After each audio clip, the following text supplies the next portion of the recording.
자, 저희 기도하면서 우리 화요일 트리니티 성경 공부반 진행하도록 하겠습니다. 기도하겠습니다. 사랑과 은혜 하나님 감사합니다. 오늘도 복된 날 주님께서 인도하여 주시고 화요 성경 공부 모임으로 모이게 하시니 감사를 드립니다. 이 시간을 통하여 주님 앞에 영광 올릴 수 있도록 인도하여 주시고 하나씩 하나씩 배워가는 것이 우리의 지적인 만족이 아니라 우리의 인생길 가운데 제자된 삶이 될 수 있도록 인도하여 주시옵소서. 내가 건너가야 될 것이 있다면 건너가게 하시고 나와야 될 것이 있다면 나오게 하여 주셔서 그 출애굽의 역사가 과거에 있었던 일이 아니라 우리 가문과 가정과 내 삶 가운데 이루어질 수 있도록 주께서 도우시고 인도하여 주시옵소서. 저들이 광야에서 불평하였던 그 모습들, 또한 우리의 인생길 가운데에서 불평하고 있는 나의 모습들, 하나님 모든 것을 하나씩 하나씩 대조해 보면서 하나님 다시 한번 훈련받을 수 있는 시간이 될 수 있도록 인도하여 주시고, 주님께서 나를 통하여 민족을 만들게 하시고 나를 통하여 영적인 군대가 되게 하신다는 것을 내가 깨달을 수 있는 복된 시간 되게 하여 주시옵소서. 나라 민족을 위해서 기도하게 하시니 감사합니다. 이 나라가 영적인 제사장 나라가 될 수 있도록 인도하여 주옵소서. 만방의 주의 복음을 선포하며 선교사를 파송하며 믿음의 길을 다 걸어나갈 수 있는 대한민국 되게 하여 주시옵소서. 대통령과 위정자들에게 바른 분별력을 주님께서 허락하여 주셔서 시대를 통찰할 수 있도록 인도하여 주시고 잘못된 길로 나아가지 않게 하여 주시며 이 나라의 근간이 흔들리지 아니하도록 주님께서 늘 도우시고 인도하여 주시옵소서. 이를 위해서 수많은 교회들이 기도하고 합력할 때에 하나님 교회가 교회로서의 사명을 다 온전히 지켜낼 수 있도록 인도하여 주시고 마지막 때에 잘했다 칭찬받을 수 있는 교회들이 다 될 수 있도록 인도하여 주시옵소서. 그 가운데 우리 신길감리교회를 주님께서 56년 전에 세워주심에 감사를 드립니다. 선조들의 그 땀과 하나님 전의 그 헌신과 그 기도가 이 땅 가운데 열매로 나타나게 될 줄 믿사오니 하나님 믿음의 다음 세대 후대들 가운데에서도 동일한 축복과 은혜가 넘쳐르게 하여 주시고 당대에 있어서도 하나님의 은혜 가운데 풍성한 열매를 누리면서 살아갈 수 있도록 인도하여 주시옵소서. 기도의 씨앗을 심는 자들이 되게 하여 주시고 기도의 열매를 우리가 먹고 자랐사오니 누군가에게 또 기도의 씨앗을 남겨줄 수 있는 자들이 되게 하여 주시고 하나님 오늘 이 말씀 공부를 통하여서 그것을 실천해 나아갈 수 있는 시간 될 수 있도록 주께서 도우시고 인도하여 주시옵소서. 하나님 이제 9월과 10월에 있을 우리 신길감리교회의 행사들과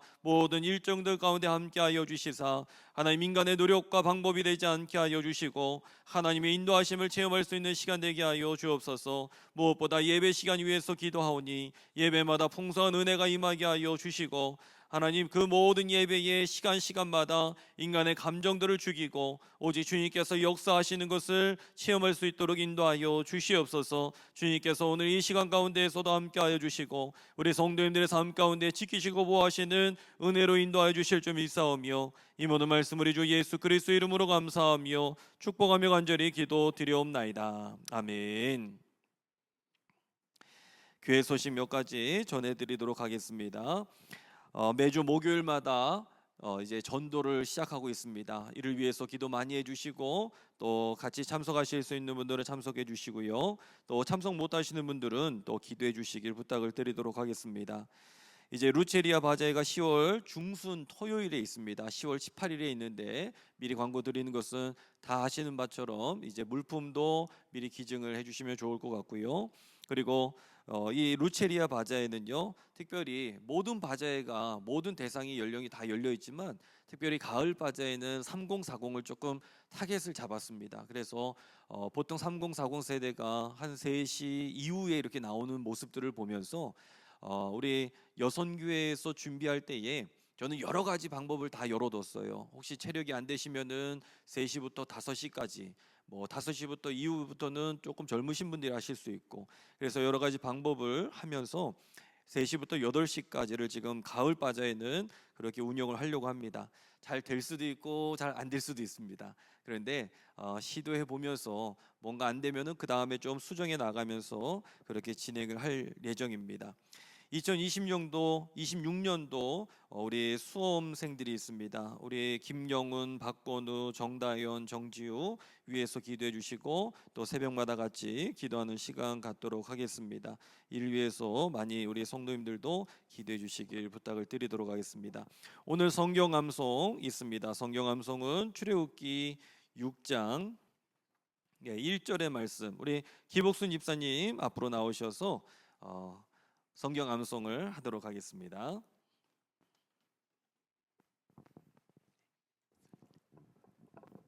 믿음 호소 기복순 집사입니다.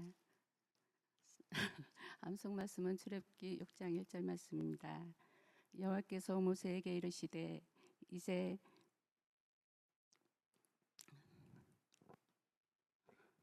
내가 바로에게 하는 일을 내가 보리라. 강한 손으로 말미암아 바로가 그들을 보내리라. 강한 손으로 말미암아 바로가 그들을 그의 땅에서 쫓아내리라. 아멘. 자, 수고하셨습니다. 전사님 사진 네. 사진 이쪽은 받으시는 거. 네. 잘하셨습니다. 감사합니다. 네. 살짝 틀리시긴 하셨어도 잘하셨습니다. 우리 6장 1절 말씀을 우리 다시 한번 같이 한 목소리로 읽고 넘어가 보도록 하겠습니다. 출애굽기 6장 1절 말씀 우리 다 함께 읽겠습니다. 여호와께서 모세에게 이르시되 이제 내가 바로에게 하는 일을 내가 보리라. 강한 손으로 말미암아 바로가 그들을 보내리라. 강한 손으로 말미암아 바로가 그들을 그의 땅에서 쫓아내리라. 아멘. 바로가 나중에는 쫓아내게 되죠. 근데 쫓아낸 건지 아니면 어쩔 수 없이 그렇게 된 건지 우리는 잘 알고 있지만 이 내용이 중요하다 싶어서 제가 지난 시간에 말씀을 같이 했습니다.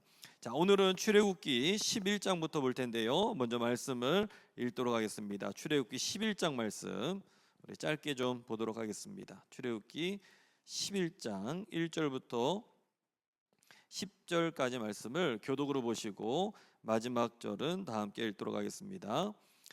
여호와께서 모세에게 이르시기를 내가 이제 한 가지 재앙을 바로와 애굽에 내린 후에야 그가 너희를 여기서 내보내리라. 그가 너희를 내보낼 때에는 여기서 반드시 다 쫓아내리니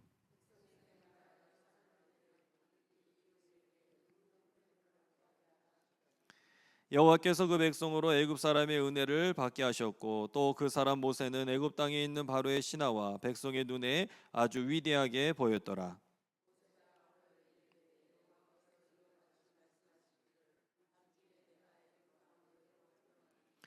애굽 땅에 있는 모든 처음 난 것은 왕이 앉아 있는 바로의 장자로부터 맷돌 뒤에 있는 몸종의 장자와 모든 gat 중에 처음 난 것까지 죽으리니 그러나 이스라엘 자손에게는 사람에게나 짐승에게나 개 한 마리도 그 혀를 움직이지 아니하리니 여호와께서 애굽 사람과 이스라엘 사이를 구별하는 줄을 너희가 알리라 하셨나니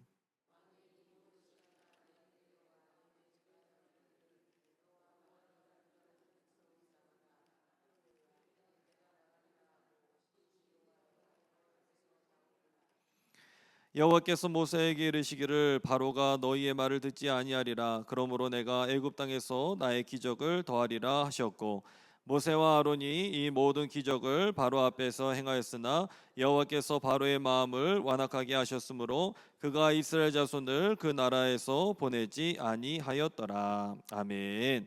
할렐루야. 오늘 이 말씀들을 통하여서 우리의 인생길 가운데에 구출하시고 또 도우시는 하나님의 은혜를 체험하시는 저와 여러분들의 삶이 되시길 간절히 부탁을 드립니다. 자, 오늘은 출애굽기 11장부터 이제 보도록 하겠습니다. 첫 번째 재앙부터 아홉 번째 재앙까지 우리가 지난 시간까지 봤고요. 그리고 계속적으로 바로의 마음은 오늘 여기에 나와 있는 것처럼 열 번째 재앙까지도 완악하고 있었다라는 것을 보게 됩니다. 이 죄에 대한 문제는요 굉장히 그렇습니다.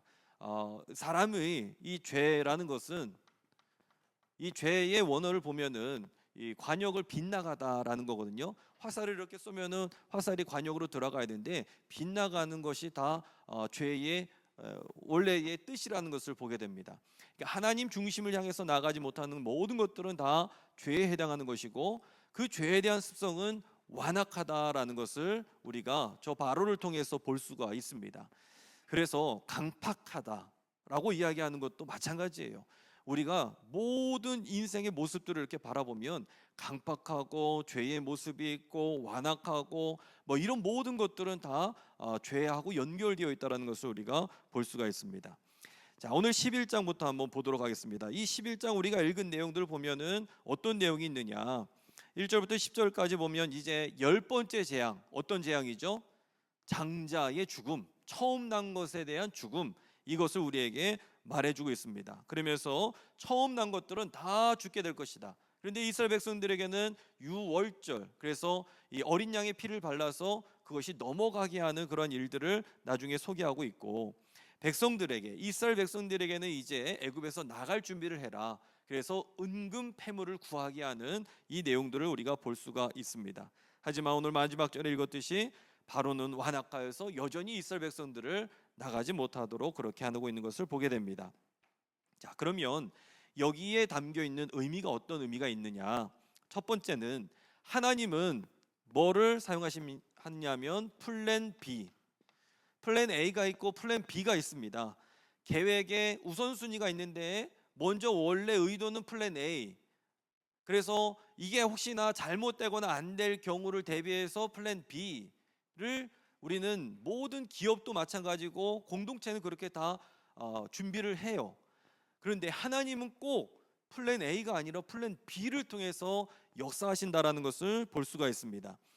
트위터를 창업했던 에반 윌리엄스라는 사람이 저 애플의 팟캐스트, 그 팟캐스트를 하고 비슷한 종류를 이제 사업을 구상을 했어요. 그런데 거기에서 무료로 제공을 하니까 이 시장이 엉망이 되는 거죠.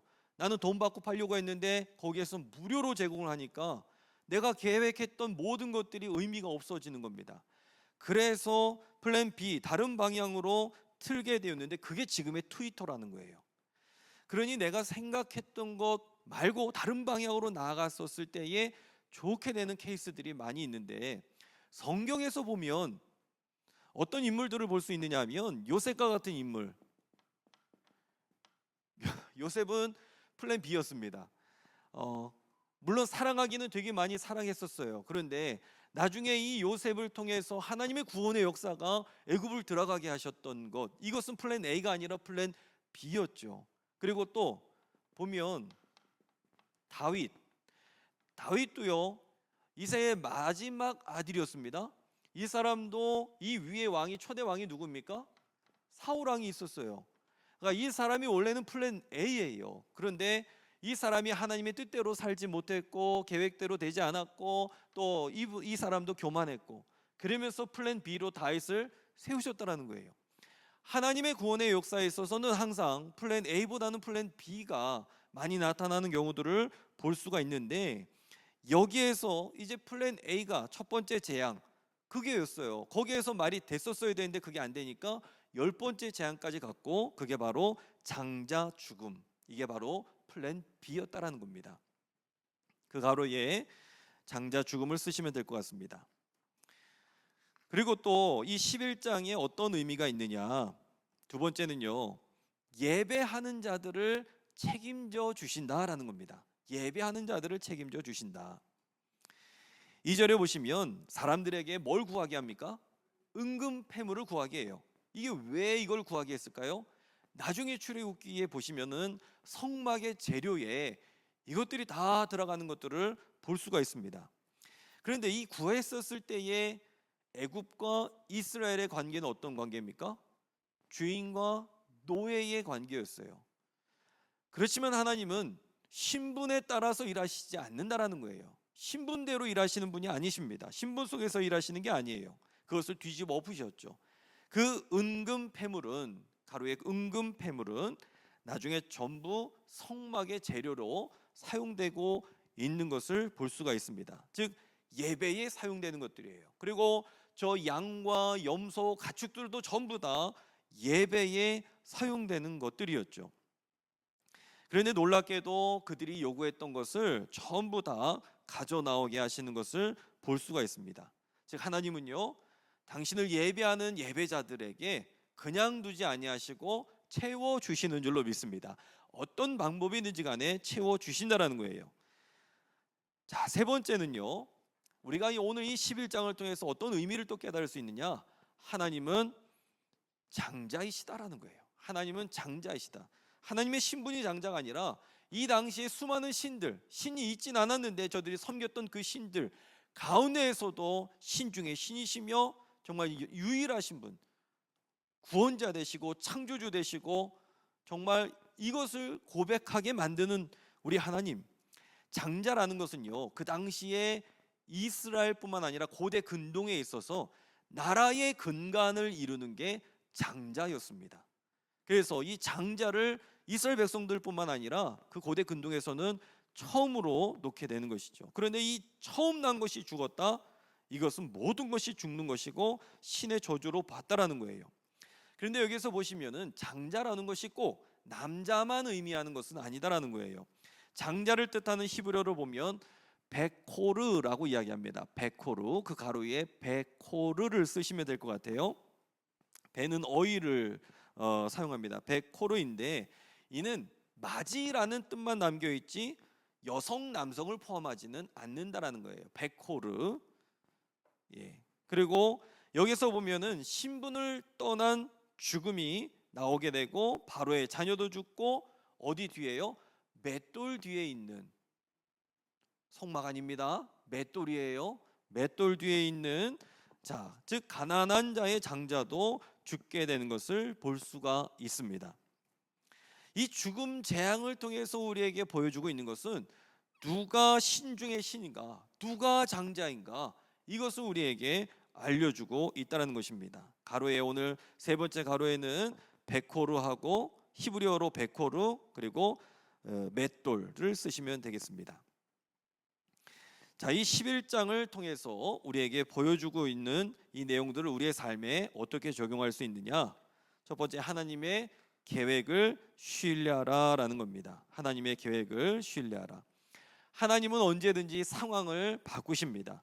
가난한 자는 복이 있나니 하나님의 나라가 너희 것임이라. 처음 된 자는 나중 된다. 모든 구절이 뭐하고 연결되어 있느냐 하면 상황 역전하고 연결되어 있는 것들을 볼 수가 있습니다.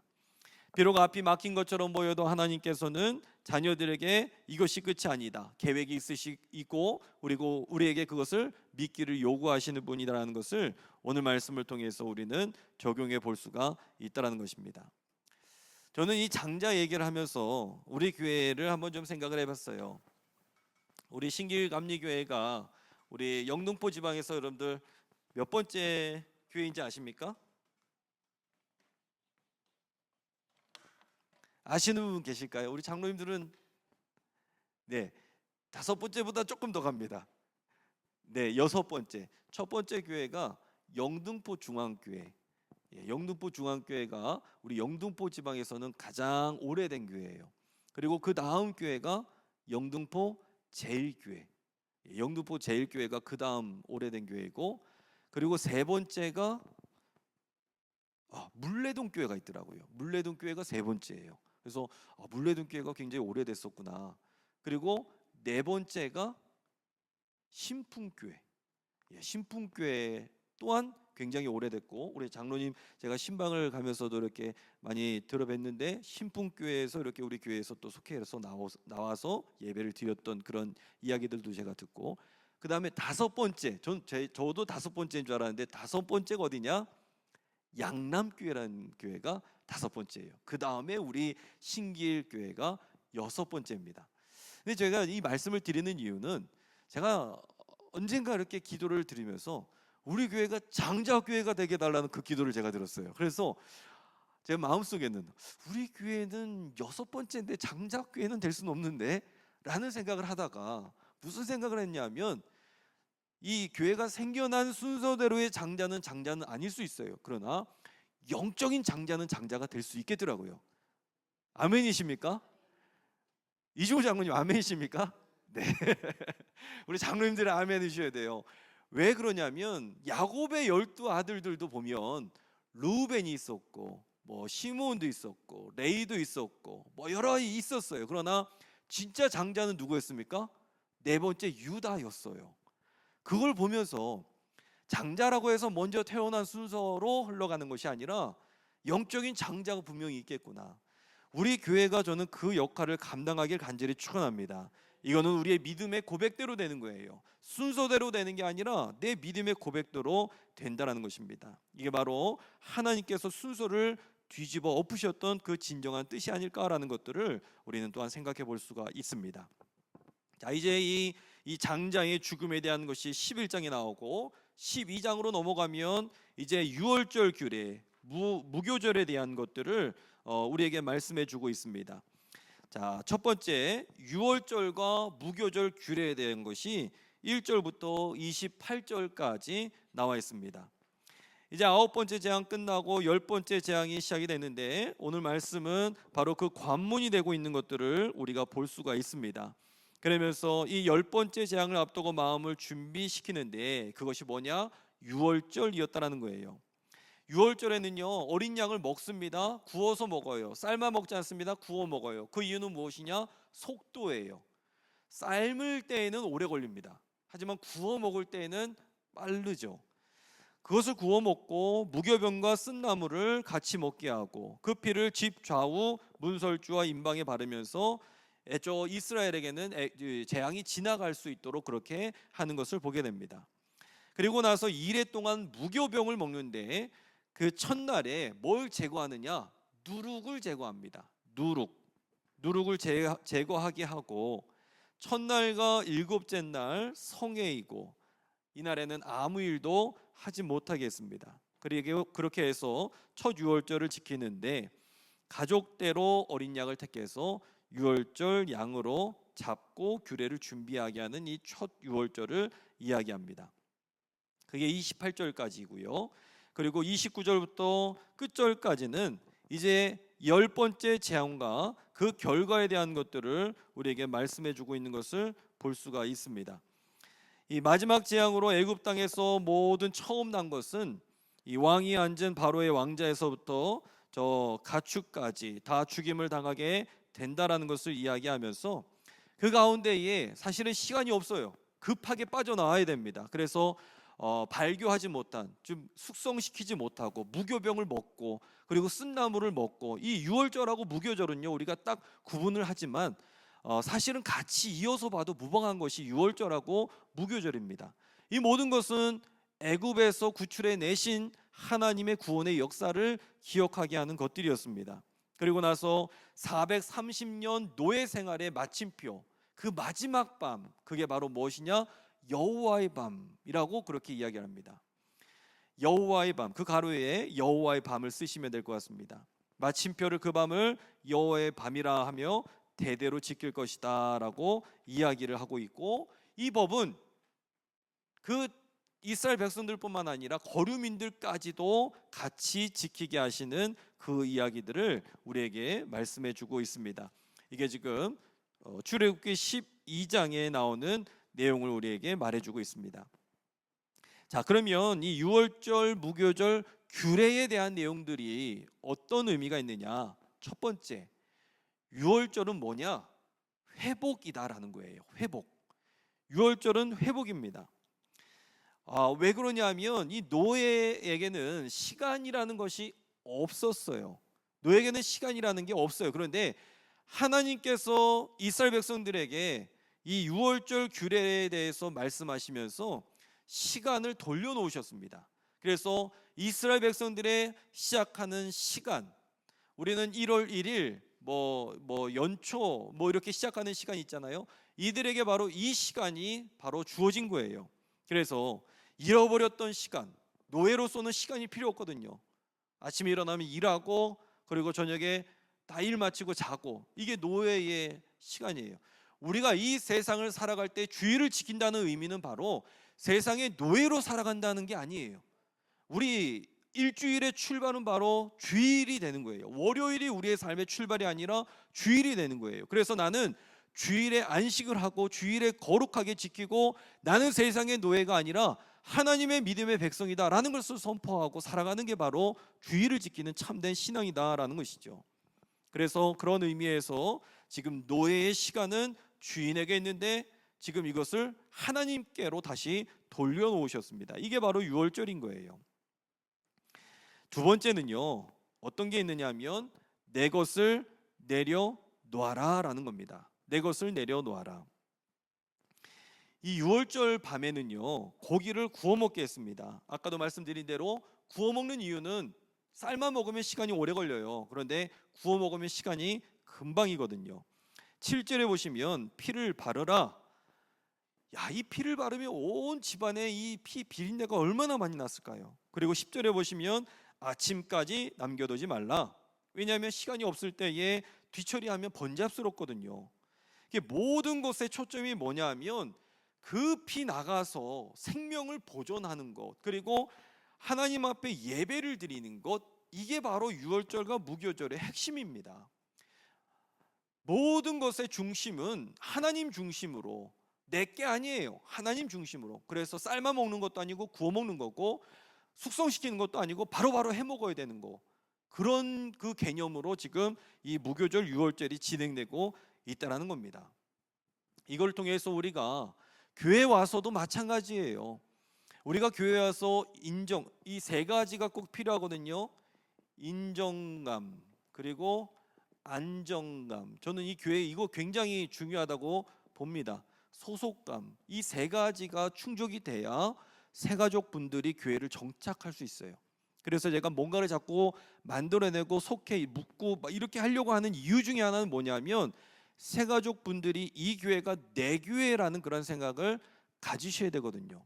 근데 우리 그런 의미에서 우리 교회는 그게 참 잘 되고 있어요. 우리 성도님들이 먼저 내 것을 내려놓고 먼저 이해하는 것들을 제가 참 많이 보게 됩니다. 그런데 이게 당연하게 여기게 돼서 내가 교회 와서 인정받아야지, 물론 인정감이 들고 안정감이 들고 소속감이 드는 건 맞지만 내가 교회 왔으니까 인정받아야 되겠다, 이러한 자세가 되면 그때부터는 조금 힘들어지게 됩니다. 목회자는 목회자대로, 장로님은 장로님대로, 권사님은 권사님대로, 집사님은 집사님대로 우리가 그런 인정을 바라고 시작을 하게 되면 교회에서는 반드시 시험이 오게 된다는 거예요. 직분은 뭐냐? 일하기 위해서 주님께서 우리에게 주신 줄로 믿습니다. 내 것을 내려놓는 것이 항상 연습이 돼야 되고, 이게 그래서 우리는 제자 훈련이라고 볼 수가 있는 겁니다. 세 번째는요, 오늘 이 12장이 우리에게 말해주는 건 무엇이냐? 여호와 이레, 하나님께서 예비하시는 줄로 믿습니다.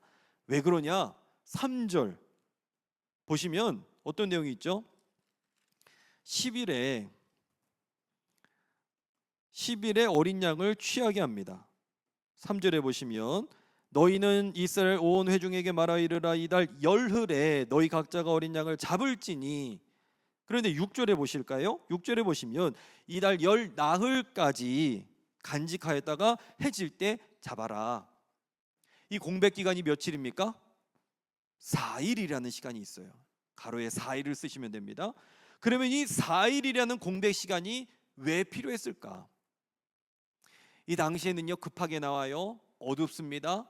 어두울 때에 이것들을 잡아서 보면 아무것도 보이지 않았기 때문에 이 양을 준비하는 것, 잡는 것 준비하는 것이 온전하지 않았고, 양이 흠이 있는 것들이 잡힐 수도 있고, 그런 시간이 분명히 있어요. 상처가 생길 수도 있고요.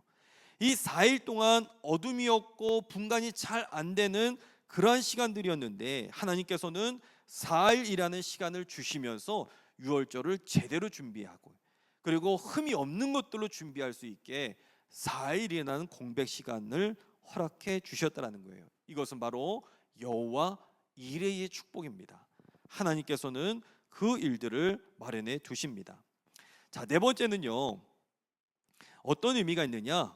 한 몸을 이루라라는 거예요. 한 몸을 이루라. 38절에 보시면 수많은 잡족과라고 이야기하면서 유월절을 지킬 때 이스라엘 백성들이 나올 때에 히브리인들만 있었던 것이 아니라 수많은 종족들이 있었다는 거예요. 다른 족속이 있었어요. 이걸 통해서 이스라엘 공동체가 순수한 단일 민족 공동체가 아니라는 것과, 또 적용해 보자면 교회, 저 가로에 교회를 쓰시면 됩니다. 새 이스라엘인 교회 또한 열방이 주님께 돌아와서 한 몸을 이룰 것을 암시적으로 표현하고 있다는 거예요. 우리 교회도 마찬가지입니다. 우리 교회에 원래 신길교회에 속해 있었던, 처음부터 있었던 우리 성도님들뿐만 아니라 새가족들도 들어오고 저 같은 사람들도 들어오고 들어와서 한 몸을 이루는 게 바로 교회라는 거예요. 이게 바로 교회의 모습입니다. 우리 교회는 그러한 교회인 줄로 믿습니다. 내 것을 내려놓고 나누고, 그리고 내 마음의 방을 열어두는 교회. 그 교회를 이뤄 나가시길 간절히 축원합니다. 다섯 번째는요, 언약을 이루십니다. 언약을 이루신다. 왜냐? 46절에 보시면 유월절 어린 양 잡을 때에 뼈를 꺾지 말라. 저 가로에 보시면 뼈를 꺾지 말라라고 하였습니다. 시편에도 나오는 구절이었고, 예수님은 이 말씀대로 뼈를 꺾이지 아니하시고 십자가에 달려 돌아가셨다는 것을 우리는 보게 되죠. 즉 하나님께서 말씀하셨던 것들은 아무리 시간이 흐른다 할지라도 후대에 반드시 이루어지게 되어 있다는 거예요. 자, 이 430년이라는 시간 또한 마찬가지였습니다. 하나님께서 아브라함에게 약속하셨던 기간이었죠. 그래서 이스라엘 백성은 단지 10가지 재앙 이후에 나온 것이 아니라 하나님의 약속, 이것을 성취하면서 나오게 되었다는 것을 볼 수가 있습니다.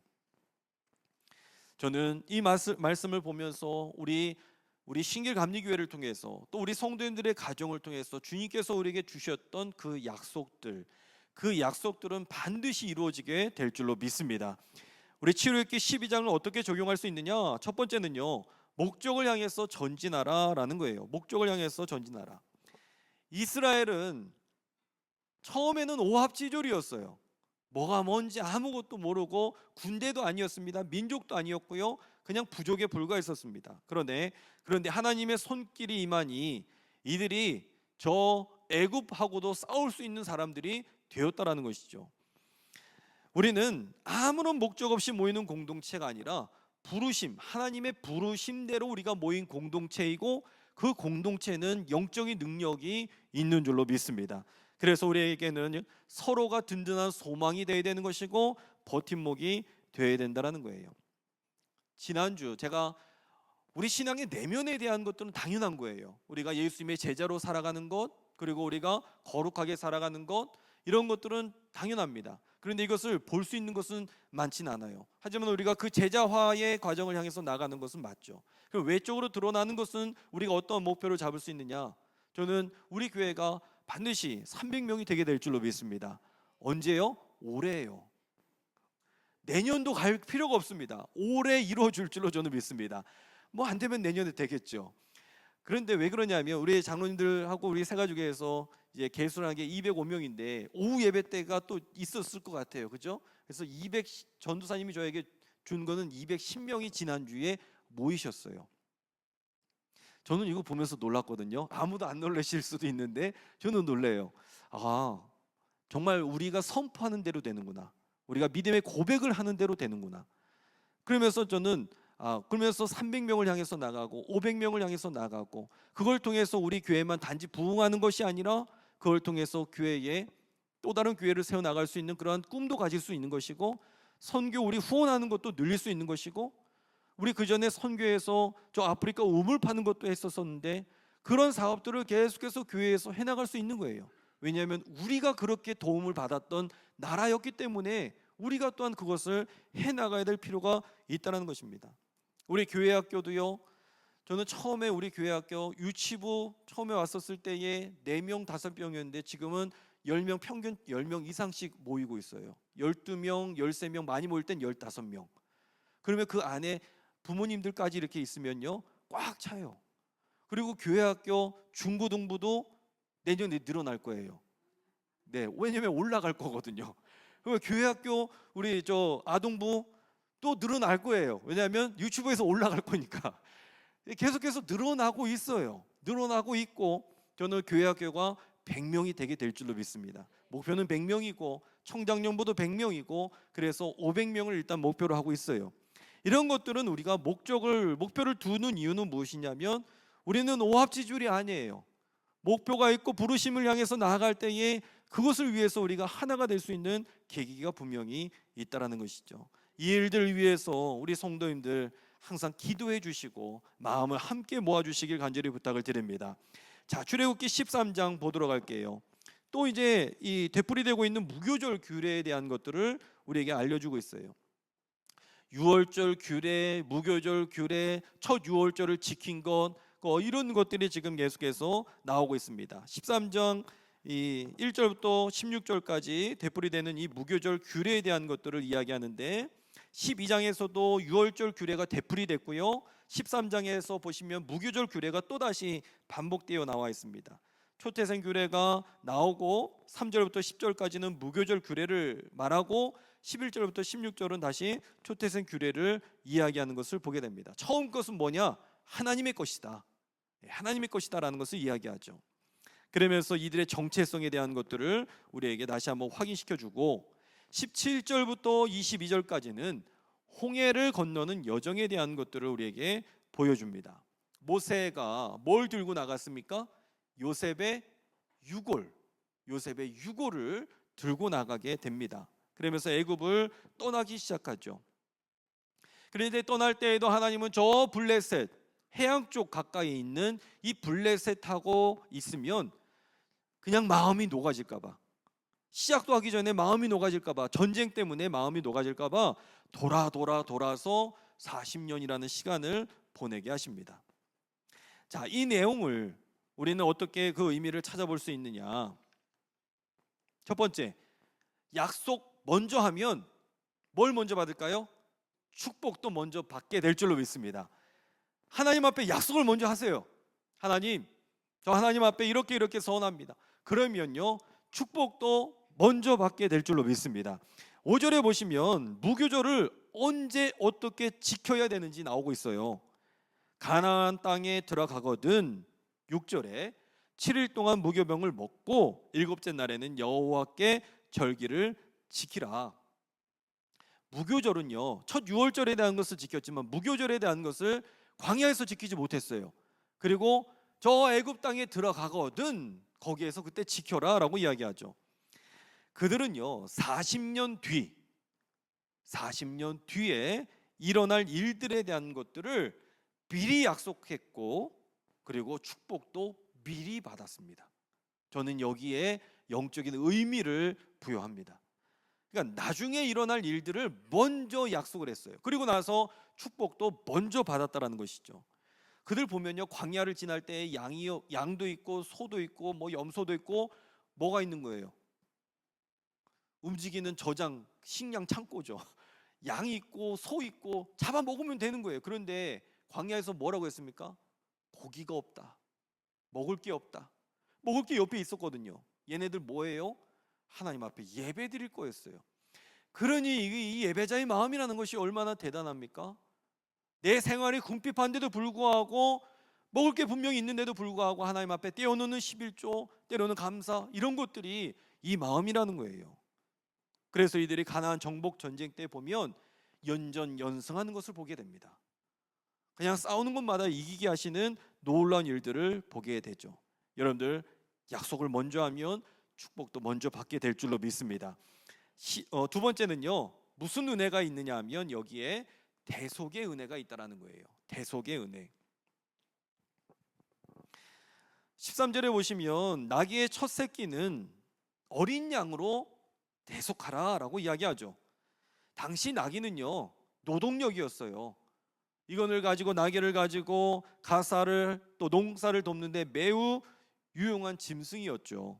그래서 나귀 대신에 양이었습니다. 만일 드릴 것이 없으면 나귀의 목을 꺾어 드려라 라고 이야기를 하죠. 사람의 경우 목을 꺾을 수 없기에 민수기에 보면 여기에서 성소의 세계를 따라 은5으로 대속을 하게 됩니다. 오늘날로 치면 이게 어느 정도의 가격이냐면 약 100만 원 정도라고 이야기를 합니다. 이 100만 원 정도예요. 그런데 하나님은 왜 반복해서 장자를 자신의 것이라 하는가? 애굽에 임한 이 10번째 재앙 때문에 그랬죠. 장자가 산 것은 대속의 은혜가 있었던 거예요. 원래는 이스라엘의 장자도 죽는 거였는데 대속의 은혜가 임하게 된 겁니다. 예수님의 십자가가 바로 내가 죽어야 되는데 대신 죽게 된, 대신 속하게 된 대속의 은혜가 그 안에 담겨 있는 거예요. 자, 세 번째는요, 어떤 의미가 있느냐 하면 하나님은 우리에게 맞는 길을 내어 주시는 줄로 믿습니다. 무슨 일을 해도 실패하거나 안 되는 경우가 있어요. 사업을 해도 안 될 때가 있고, 실패하고, 시험을 준비해도 꼭 일이 생길 때가 있다라는 겁니다. 그런데 우리 하나님께서는요, 우리 인생에게 있어서 빠른 길을 열어주시는 것이 아니라 우리에게 맞는 길을 열어주시는 줄로 믿습니다. 17절에 보시면 가까운 길로 인도하지 않았다라는 것을 보게 되죠. 왜냐하면 전쟁으로 인해서 마음이 두려워질까 봐. 그래서 먼 길을 돌아가게 했죠. 저는 개인적으로 저희 둘째 형님이 법무사 시험을 벌써 한 15년, 20년 그렇게 준비하다가 이게 잘 안 되는 거예요. 그래서 저희 형님 마음에는 어떤 마음이 있었느냐 하면, 야, 이것만 되면 장가 갈 수 있다, 여자가 줄을 선다, 뭐 성공할 수 있다, 뭐 이런 마음이 있었던 거예요. 그러니 그 마음에 하나님께서 축복을, 그것을 그대로 이루어 주시겠습니까? 그거 만약에 하면 애 망가지겠는데. 그래서 뜻하지 않는 사고도 당하게 되고, 정말 저 천국 문턱까지 그 앞에서 있으면서, 그전에는 신앙도 없었어요. 맨날 교회 가면은 저한테 그냥 얘기하기 바빴어요.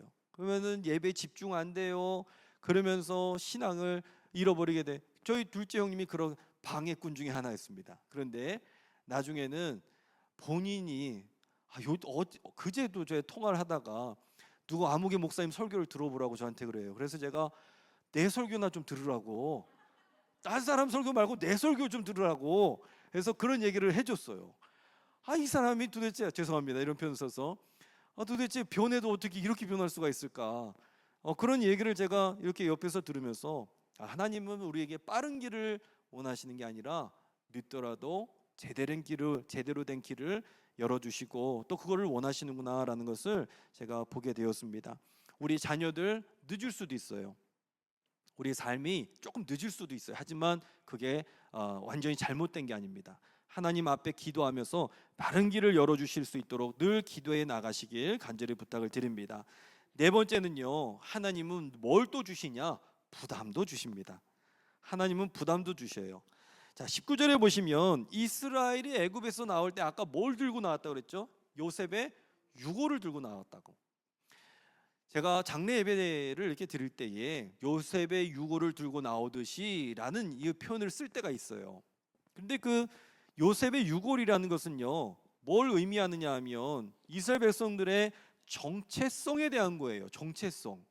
그런데 우리가 생각하는 것은, 우리가, 죄송합니다, 이 장례 예배를 드리고 이렇게 할 때 보면 화장을 하는 경우가 있거든요. 화장을 하면 이렇게 단자함에 뼈 가루를 이렇게 받게 돼요. 저는 많이 봐서 그런 것들 이렇게 보면서 제 인생을 한번 생각해 보거든요.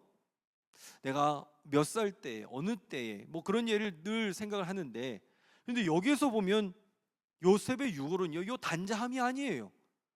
뭐냐면 미라 처리를 했어요. 그리고 관이에요. 이 관을 들고 나가는 거예요. 그 생각을 하니까, 여러분들 이거 들고 나갈 수 있을까요, 없을까요? 저 관 저도 많이 들어봤어요. 근데 이거 무겁습니다. 생각보다 무거워요. 그런데 이거를 들고 지금 해안길을 간다라고 생각하는 거, 이거 굉장히 큰 부담입니다. 그 가로에 해안길을 쓰시면 됩니다. 해안길을 갈 때 이거 부담이 돼요. 관을 들고 뛰어야 되죠. 해안길은 습하죠. 미라로 보존했던 것이 부패할 염려도 있었습니다. 그러나 요셉이, 이 요셉의 유골을 옮기는 일을 위해서는요, 해안길보다는 광야길이 더 좋았고, 하나님은 그래서 광야길을 열어주시면서 부담이 되는 일이었지만 그거를 남아있는 후손들에게 감당하게 하셨다라는 거예요. 그래서 우리의 삶에도요, 하나님 때로 우리에게 부담 주실 때도 있어요. 그러나 이거는 우리가 부담을 감당해야 됩니다. 왜냐하면 이거는 잃어버려서는 안 되는 정체성이기 때문에. 자, 이 13장을 어떻게 적용할 수 있느냐? 첫 번째, 익숙함을 멀리하라. 익숙함을 멀리하라. 하나님의 인도하심은요, 불편하고 어렵고 낯설고 그렇다면 그게 맞는 거예요. 그 반대의 것은요, 좀 쉽게 얘기하자면 그 반대의 것은 다 아닐 가능성이 많다라는 겁니다. 교회 부흥이 쉽게 이루어진다? 그거 잘못될 수 있어요. 그러나 어렵게 이루어지는 그 부흥들, 때로는 아픔이 있고 그런 가운데 이루어지는 그런 부흥들, 그거는요 하나님께서 주시는 거예요. 우리가 바른 길을 걸어가는 겁니다. 그래서 여기에서 예를 제가 설명해 봤는데, 앞으로 속회가 바뀔 수 있기 때문에 속회가 바뀔 때에 부름받아 나서니 몸 어디 있는지 못 가리다, 우리 그렇게 고백하잖아요. 못 가리다. 아니죠, 갈 수 있죠. 그런데 우리는 못 간다라고 얘기해요. 내가 모르는 사람, 내가 싫은 사람 하고 편성이 되면 교회 안 나옵니다. 그러면 안 된다라는 거예요. 학교의 선생님들이 연초가 되면은, 학기 초가 되면 어려워하는 이유가 바로 그거예요. 부모님들이 카톡을 하면서 이 아이에 대해서, 이 친구하고 이 반이 돼야 되는 이런 얘기들 때문에 선생님들이 힘들어하는 경우가 있는 거죠. 우리는 본능적으로 익숙한 것을, 우리는 익숙한 데에 모이려고 해요. 하지만 하나님께서는 익숙한 것을 멀리하게 하십니다. 제가 월요일마다 책을 이렇게 보러 다니는데, 그때 이제 책을 보고 필요하면은 사고 그렇게 되는데, 그 책 제목 중에 어떤 것이 있었느냐면 편안함의 습격이라는 책이 있더라고요. AI가 발달이 되면서 요즘에 아이들이 궁금한 거 있으면 부모님에게 안 물어봅니다. 챗GPT에게 물어봐요. 심지어는 설교자들도 챗GPT를 사용해서 설교를 쓰는 경우도 있고요. 그리고 또 많은 경우에 챗GPT가 거의 우리의 비서처럼 다가올 수가 있어요. 그런데 그 경고를 하더라고요. 그럼 어떤 문제가 생기냐면 사고를 안 해요. 요즘 애들이 생각을 안 해요. 왜냐하면 물어보면은 다 대답을 해주거든요. 그러니까 내가 생각을 하고 내가 어렵게 실험을 해서 그거를 얻어내야 되는데 생각을 안 하다 보니까 나중에는 정말 바보가 돼버립니다. 나중에는 AI에 따라서 우리는 움직일 수밖에 없는 그러한 환경이 열려지게 될지도 모른다라는 거예요. 편한 것, 그리고 익숙한 것, 이런 것들을 멀리하라라는 것들을 오늘 말씀은 우리에게 보여주고 있습니다. 자, 이제 출애굽기 14장으로 넘어가도록 하겠습니다. 14장에 드디어 이제 홍해를 건너갑니다. 이제 홍해를 건너가게 되는 이스라엘 상황을 우리에게 말해주고 있죠. 1절부터 14절까지 보시면 이제 이스라엘이 바닷가 근처에 이제 장막을 치고 홍해를 건널 준비를 합니다. 그런데 보니까는 뒤에서는 애국 군대가 오고 앞에는 바다가 있고, 그리고 막다른 상황에서 백성들은 원망하고, 그 내용이 14절까지 나와 있죠. 그리고 15절부터 끝절까지는 어떤 내용들이 나와 있느냐, 위기 가운데에서도 하나님의 능력이 감추어져 있다는 것을 우리에게 말해주고 있다는 것이죠. 하나님은 모세에게 이야기합니다. 너의 힘으로 지팡이를 들고 나가게 하시는 하나님의 능력을, 말씀을 우리가 볼 수가 있죠. 지팡이를 들고 바다에 내미게 하죠. 그러자 어떻게 됩니까? 동풍이 불어와서 바다 홍해가 갈라지게 되고 이 물이 좌우에 벽처럼 그렇게 서게 되는 것을 보게 되죠. 그 길을 이스라엘 백성들이 걸어가고, 그런데 애굽 사람들도 걸어갑니다. 하지만 같은 길을 걸어간다고 해서 종착지가 같지는 않습니다. 예전에 제가 이 운전을 하면서 한 설교 때에도 한번 말씀드린 적이 있는데, 거기에 졸음 운전에 대해서 그렇게 얘기를 하더라고요. 졸음 운전의 마지막 종착지는 이 세상이 아닙니다. 굉장히 두려운 얘기였어요. 제가 졸음 운전을 자주 했거든요. 그 얘기를 들을 때마다 그렇구나, 졸음 운전하면 이 세상 종착지가 이 사람하고 나하고 같지 않을 수도 있겠구나. 똑같아요. 이스라엘 백성들이 그 길을 걸어간다고 해서 애굽 사람들도 그 길을 걸어간다고 해서 똑같은 종착지는 아닐 수가 있습니다. 자, 이 내용을 우리는 어떤 의미를 발견할 수 있느냐? 첫 번째, 진영 논리에서 벗어나라라는 거예요. 진영 논리에서 벗어나라. 이 15장에서 가장 많이 나오는 단어가 당신, 우리, 이 내용이 굉장히 많이 나옵니다. 당신이 우리를 이끌어내어서 여기에서 죽게 하였다. 다시 애굽으로 돌아가고 싶어하는 이야기들. 우리는 의로운데 당신은 잘못됐다. 이처럼 생각하면 내 편, 네 편, 상대편 이렇게 구분을 하게 되는 것이죠. 즉 진영 논리에 사로잡히게 되면 하나님께서 살아 역사하심에도 불구하고 하나님을 신뢰하지 못하게 된다는 거예요. 저는 정치도 마찬가지라고 봅니다. 여야로 나뉘어서 이거를 생각하다 보면 서로 싸울 수밖에 없는 그러한 구조로 될 수밖에 없어요. 지금 우리나라의 현실이 그런 것 아니겠습니까? 그렇게 우리는 기도할 때에 그 정치가 죽이는 정치가 아니라 서로 살릴 수 있는 정치가 될 수 있도록 기도해야 되는 것이고, 보세요. 이제 다음 대통령은 또 다른 편에서 당선이 될 겁니다. 지금 우리나라의 역사는 항상 그랬어요. 이거 뭐 이상할 것도 없습니다. 한쪽에서는 막 니들이 잘못됐다 해갖고 막 이렇게 했다가 그 다음에 보면은 국민들이 봤을 때 아유 여기 좀 너무한 것 같아 해서 이쪽을 또 손들어주고 항상 번갈아 가면서 해요. 그러나 우리가 정말 거기에서 하나님의 역사가 어떻게 이루어지는지를 우리는 봐야 됩니다. 목회자들도 마찬가지고 성도님들도 마찬가지예요. 때로는 실수할 수 있고 잘못할 수 있는데 잘못만 보이면 이것을 우리는 서로의 허물만 바라볼 수밖에 없는 것이죠. 자, 두 번째는요, 착각하게 하십니다. 착각하게 하신다. 이스라엘은 바다를 등지고 있었어요. 바로는 이스라엘이 광야에 갇혔다고 생각하죠. 2절에 보시면 돌이켜라는 단어가 있는데 이것은 돌아가다라는 뜻이 이 안에 담겨 있어요. 그래서 저 애굽 사람들이 봤을 때는 이스라엘 백성들이 앞에 홍해가 있으니까는 돌아오고 어디를 가야 될지 모르는 그런 모습으로 보면서 달려들게 되는 것이죠. 그들은 하나님 앞에 재앙을 받았다는 사실을 잃어버린 것 같아요. 8절에 보시면 바로의 마음을 완악하게 하셨으므로 하나님께서 다시 저들을 은밀하게 만지기 시작합니다. 애굽은요 당시에 병거가 600대가 있었어요. 평소에는 당시 병거가 200에서 250대를 보유하는데 바로 때에는 600대가 있었다라는 거예요. 영적인 기억력은 상실하고 다시 하나님 앞에 달려들고 있는 바로의 모습을 보게 됩니다. 저는 이 모습을 보면서 위기의 순간에 영적인 지도자의 역할이 중요하다라는 생각을 해볼 수가 있습니다. 그냥 다 잊어버리고 달려드는 그 모습이 아니라는 거예요. 영적인 지도자는요 항상 하나님 앞에 엎드려야 되는 것이고 상상력을 펼치면서 하나님의 일하심을 바라보면서 그렇게 되면 이 순위가 뒤바뀌는 것들도 우리는 볼 수가 있다는 것이죠. 모세는 잃어버린 하나님에 대한 기억과 지식을 바꾸었다는 것을 볼 수가 있다는 것입니다. 자, 세 번째는요, 하나님은 무슨 기도를 원하시느냐? 행동하는 기도를 원하십니다. 행동하는 기도. 원망하는 이스라엘에게 하나님은 왜 내게 부르짖느냐? 저 모세에게도 이야기하죠. 왜 내게 부르짖느냐? 지팡이를 들고 손을 바다 위로 내밀어 갈라지게 하라. 하나님의 인도하심은 절체절명의 복잡한 상황 가운데에서 이 위기 상황 가운데에서 놀라운 해법을 보여주십니다. 그것은 보이지 않는 바다로 걸어가게 하는 것.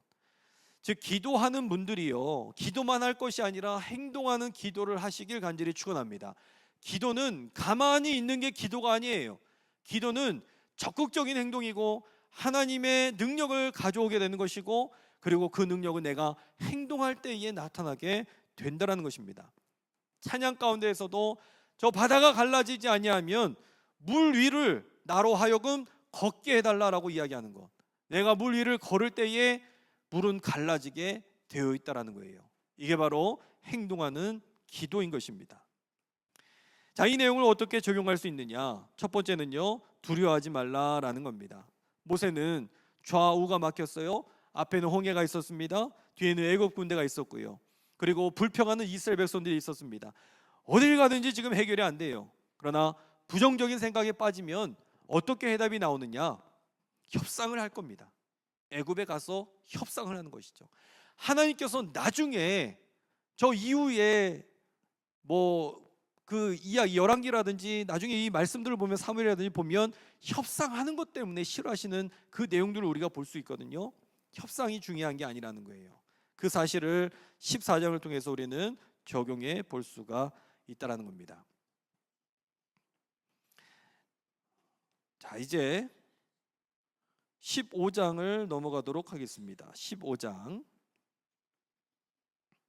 15장에는 어떠한 내용이 있느냐?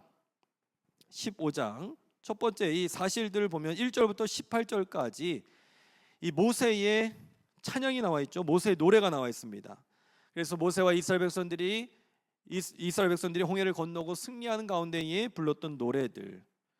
그리고 19절부터 27절은 이제 구원 이후에 대한 내용들, 이제 구출을 됐어요. 그러나 구출받은 것으로 끝나는 것이 아니라 그 이후의 내용들이 이 안에 있습니다. 미리암의 노래와 마라의 쓴물에 대한 이야기가 있습니다. 미리암의 노래와 마라의 쓴물에 대한 이야기. 미리암이 얼마나 당시 공동체에 영향력 있는 인물이었는지를 우리에게 보여주고 있습니다. 그리고 이 마라의 쓴물을 통해서 다시 물 때문에 시험 드는 내용들을 우리에게 보여주고 있죠. 자, 이 모세의 노래, 마라의 쓴물, 이 이야기들, 미리암의 노래까지 이 어떤 의미가 있느냐? 첫 번째는요, 체험은 언제나 개인이다. 체험은 언제나 개인에게 주어지는 겁니다. 1절에 보시면 모세와 이스라엘 자손이 하나님 앞에 노래를 합니다. 그런데 그 고백이 2절에 보시면 나로 고백되고 있는 것을 보게 돼요.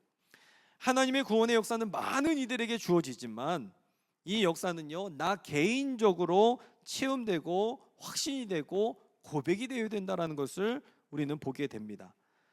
이게 나에게 체험이 되지 아니하면 어머니가 믿었던 하나님, 아버지가 믿었던 하나님, 그 하나님이지 나의 하나님이 될 수는 없어요. 그래서 체험은 우리 교회 공동체 안에서도 체험이라는 것이 다 있지만 이게 받는 사람들 주체는 내가 돼야 돼요. 내가. 두 번째는요, 기업의 산을 심으신다라는 겁니다. 기업의 산. 17절에 보시면 기업의 산에 주의 백성들을 인도하여 심으신다라고 이야기하죠. 이는 장차 세워질 거룩한 처소에 대한 것, 성막에 대한 것들을 의미하면서 이게 나중에는 성전으로 바뀌게 되고요. 그리고 나중에는 신약으로 넘어가게 되면 교회로 다시 바뀌게 됩니다. 그 이야기들을 기업의 산이라는 표현으로 우리에게 말씀해주고 있는 것이죠. 그래서 요한복음 1장 14절 하나님의 말씀으로 육신이 되어 우리 가운데 오셔서 장막을 치셨다. 이 내용이 예수 그리스도가 머리가 되는 새로운 성전이 세워지는 것을 의미하는 것을 볼 수가 있습니다. 이게 15장에 우리에게 주는 의미고요. 그리고 또 세 번째, 이 의미가 어떤 의미가 있느냐? 품는 사람이 언제나 있다라는 거예요. 품는 사람이 언제나 있다. 왜 하필이면 미리암인가? 미리암, 그리고 또 모세, 그리고 아론, 이 세 인물은요, 이스라엘 백성들에게 가장 중요한 인물들입니다. 다 이 미리암은요, 모세가 구스 여인을 취했었을 때에 그거를 비난했던 여인, 그래서 나병에 걸리기도 했던 사람, 모세의 누이기는 하지만 저주받았던 인물로 우리는 알고 있지만 이 구약학자들은 모세의 리더십보다 더 미리암의 리더십이 컸다라고 이야기를 합니다. 왜냐하면 이 유대 백성들은요, 목의 사회이거든요. 그렇기 때문에 미리암의 역할이 굉장히 컸다라고 이야기를 하죠. 그 가로에 미리암은 모세를 비난했다가 나병을 쓰시면 되고요. 이 모세는요, 불평을 했어요. 내가 이 백성들을 낳았습니까? 내가 이 백성들을 낳았습니까? 라고 불평을 했었어요. 그런데 미리암은요, 이스라엘 백성들을 품어 안아줬어요. 그러면서 이 미리암이 나병에 걸렸었을 때에도 이스라엘 백성들이 진영을 옮기지 않았어요. 미리암이 다 낫고 난 다음에 그 다음에 이스라엘 백성들이 그제서야 진영을 이렇게 출발을 하게 되는 것을 보게 됩니다. 그러니까 미리암의 노래하고 모세의 노래가 나와 있거든요. 그런데 더 오래된 게 미리암의 노래다라고 구약학자들이 이야기합니다. 그러니까 미리암의 노래는 되게 짧고 모세의 노래가 길거든요. 그래서 모세의 노래가 더 중요하다라고 보지만 구약학자들은 미리암의 노래가 원형이다라고 이야기를 해요. 그리고 이거를 통해서 모세의 노래가 나왔다라고 이야기를 하더라고요. 이 미리암은요, 이스라엘을 품어주었습니다. 교회도 마찬가지입니다. 항상 품어주는 사람들이 있어야 될 줄로 믿습니다. 네 편 내 편이 아니에요. 이 사람은 내 편이 아니니까 배제하고, 이게 아니에요. 항상 품는 사람이 필요해요. 품어줘야 돼요. 이게 교회에서 반드시 필요합니다.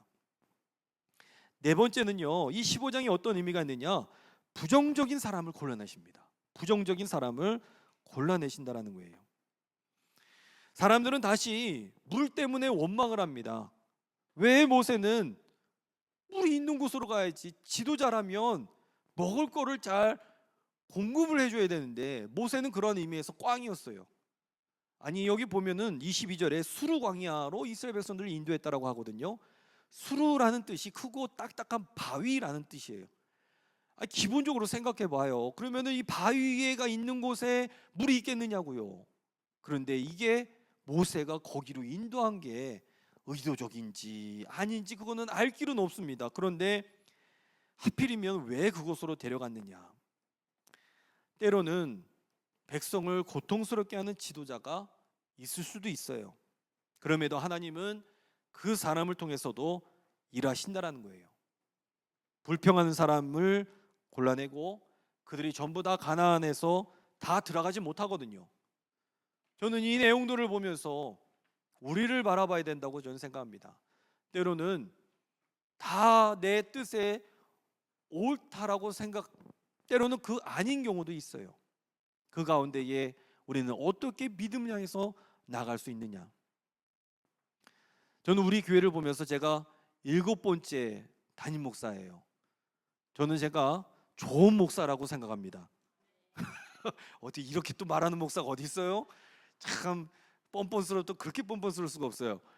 7번째 목사님들 중에 저는 제가 제일 좋은 목사로 저는 늘 생각합니다.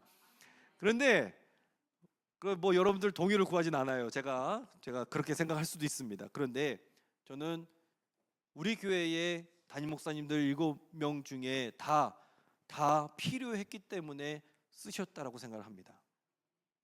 여러분들이 생각했을 때 과거에 뭐 여러 목사님들이 생각하고 이분은 좀 이랬지, 저분은 좀 저랬었지, 여러 가지 생각이 있으실 수도 있겠지만 중요한 것은 그럼에도 불구하고 여기 앉아 계신다라는 거예요. 그 숱한 어려움과 그리고 또 좋았던 때도 있었을 거예요. 그런데 어려웠던 때도 분명히 있으셨을 거예요. 그 가운데에 하나님이 우리 신길교회를 어떻게 훈련시키셨고 어떻게 인도하셨는지를 그거를 보셔야 된다는 거예요. 그러면 우리의 삶에는 늘 소망이 넘쳐나게 될 줄로 믿습니다. 5번째는요, 여전히 은혜가 필요하다라는 겁니다. 홍해를 통해서 이제 이 지나오면서 구원을 받습니다. 그런데 물이 없어서 이제 또 원망을 해요. 우리는 예수 믿고 구원을 받았습니다. 그런데 여전히 우리에게는 뭐가 필요하냐?